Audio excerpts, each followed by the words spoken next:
am Olivia McGravy with 88.3 The Sting, and today I am joined by Wes Marskell, who serves as one half of the Darcys. So thank you so much for joining me today. I'm very excited. How are you doing? It's great. I'm great. I'm happy to be here. I'm happy to be coming to Cleveland. I'm ecstatic. Shows are back. Yes, It's exciting. very exciting. And like you said, we have some cool things to talk about. We got a new song out. He's coming to Cleveland, or they're coming to Cleveland. So we will get into that in a moment. But first, if you don't mind, would you want to just tell us a little bit about yourself, a little bit about the band, all of that good stuff? Jason and I have known each other forever. We met in junior school, and we separated, went to different colleges, and then met up in our last year at college at the same university and started the band. And there was four of us at the time, and over time we sort of pared down to two, and we've been releasing music independently since 2017, and it's just been a wild journey, but it's been an amazing one. So we started in Toronto, Canada, and now we live in LA, so it doesn't get weirder than that. Yeah. And how is that for you? How was that transition? Did that have any much influence on you guys or anything? A fun secret about moving to California is that Canada immediately just thinks you're more important. And our song, like our last song, "Running for the Hills," blew up on radio in Canada the moment we moved down here. So Wow. I don't know. LA is I don't know if you've ever been here. It's a very strange place, but it's a lovely place, and it's been really, really nice to be here. And everything's happening all at once, and you can really feel like you can connect with people that are doing really cool stuff. So it's a mesmerizing place to live. So we have Washed Away in rotation here at the station, which we're really excited about. Would you Thank you. mind? Yeah. Would you mind just telling us a little bit about the song? Yeah, like it's funny.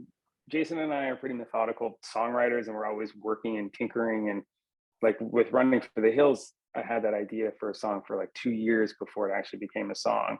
And I was flying from LA to Toronto to play a bunch of shows in January. And while I was in the air, all of the shows got canceled because of COVID and no one was going out. And we landed, we had like a day or two to turn around. And I got a call from our Canadian radio team. They said, "We need a new song. It needs to come out in April." And the shows had just got shifted like a month later. So we wouldn't have had time to write it.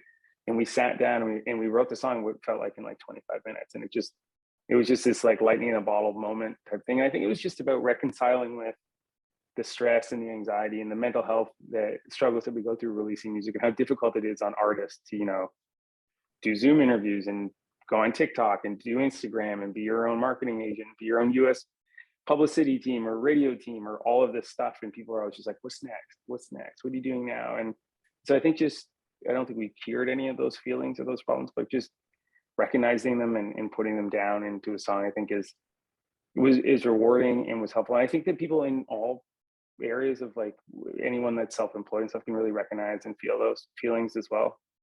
So that's where it came from. And then there's like a subtle side plot about those people that once you start to do well, that they call, and when you're not doing well, you don't hear from them. So those are the two sort of things going on in that song.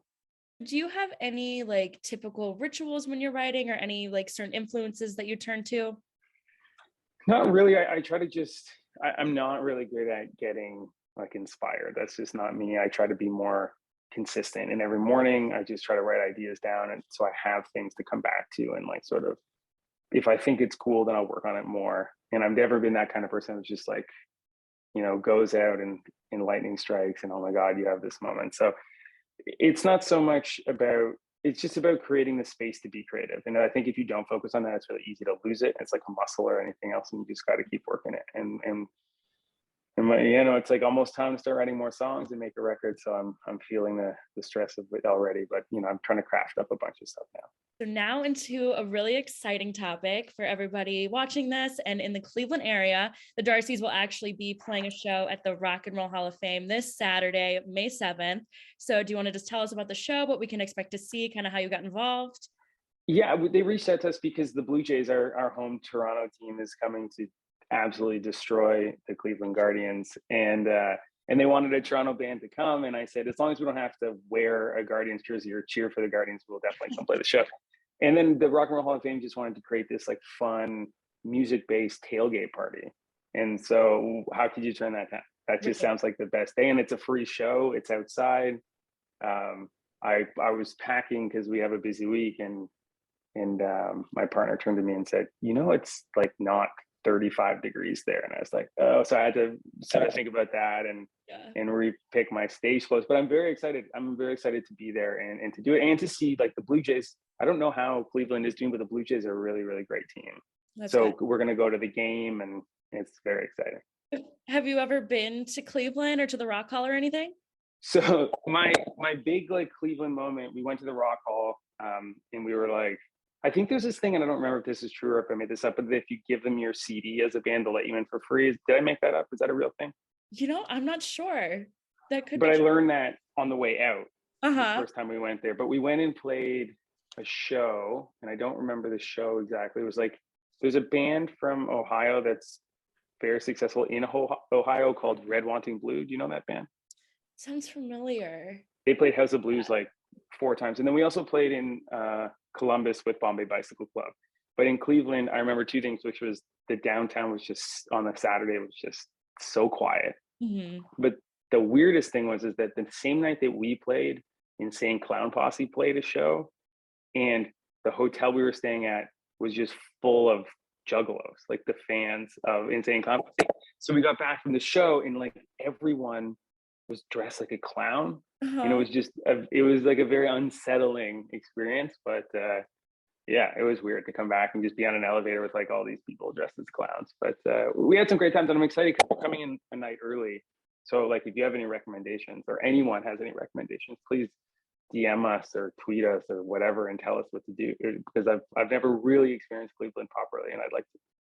Absolutely. If you're looking for ice cream, go to Mitchell's Ice Cream. That's the place. Okay. That is the place. I recommend that to everybody who comes to town, and they love it. I think Barrio, it's if you like tacos and like food. I live in California. Yeah. So go there for dinner, Mitchell's for dessert. Do that. Perfect. That sounds great. Yeah. Great. And then obviously, wander on the Rock Hall, get lost a little bit. Apparently there's like a big barbecue. They're doing like a big tailgate barbecue during the show. So I think it's going to be a really great event. Yeah, that sounds so cool. So everyone go ahead, check it out. Like you said, it's free. You got it before the Guardians game. So definitely check it out. Besides that, I kind of, the floor is yours. What do you guys got coming up? Anything you want to talk about? Take it away.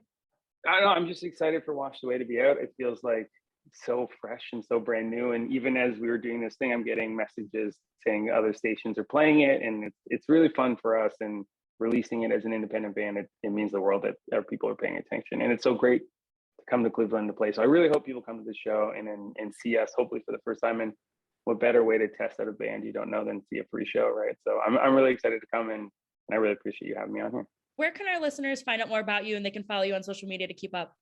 Yeah, absolutely. At the Darcys on Instagram and TikTok, which is my secret COVID passion, and Spotify, Apple Music, Amazon Music, the Darcys, the new songs Washed Away. And I think that's probably the best places to find us. We also have Twitter. It's the Darcys, because some old lady who hasn't tweeted in 7 years has at the Darcys. Of course. Everyone go flag her. That's what we need. Yes. To flag her for inappropriate content or something. Yes. Let's get it trending on Twitter or something. We'll get her kicked off, and then I'll steal her account.